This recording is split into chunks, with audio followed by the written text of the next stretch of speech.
after you had implemented Keyedin, what kind of portfolio level reporting and decision making did that enable? Yeah, there were some great changes that we saw. I mean, in the past, we were able to do some type of pulling and prodding, but you had to go, 5 different places. I know everybody remembers that. Well, I want this information, and off I go to the 10 spots, and it's going to take me 2 days. Well, so at the base level, by having this change being put in place successfully, where people were accurately putting their data into the tool so that we could pull out the right information, we enabled our functional managers to better plan their resources. And this allowed them to see the peaks and the valleys and be able to pivot quickly. This was especially critical this year as the COVID thing happened.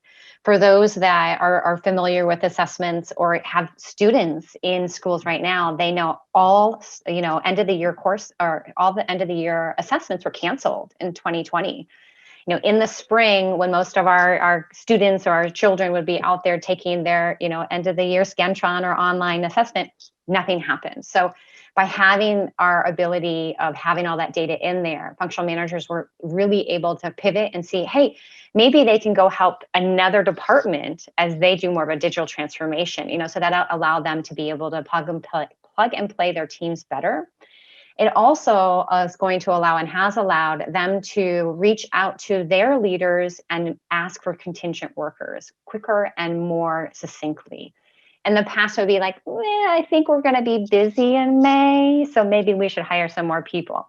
And then they'd have to do that digging to figure out, well, how do I actually tell the right story with the data that the leaders are going to need? Now they can go in and pull these reports and say, hey, look at this. We're going to have 500% more than what we actually had in January. So we're going to need to bulk up that team. Then when we look outside of the functional level, we take a step up. And now we're getting even better insight into our VPs, our SVPs, and our president level of our organization.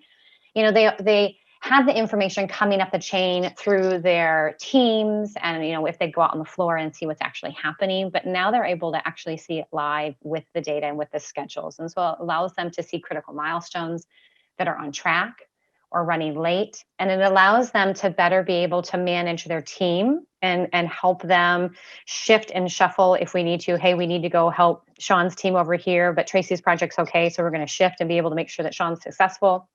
But the big thing is it also lets them be ready for any sort of customer interaction that we need to do, such as managing customer expectations, any contractual ramifications.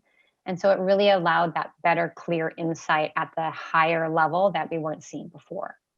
Fantastic. We talk about that as the ability to turn quickly as things arise.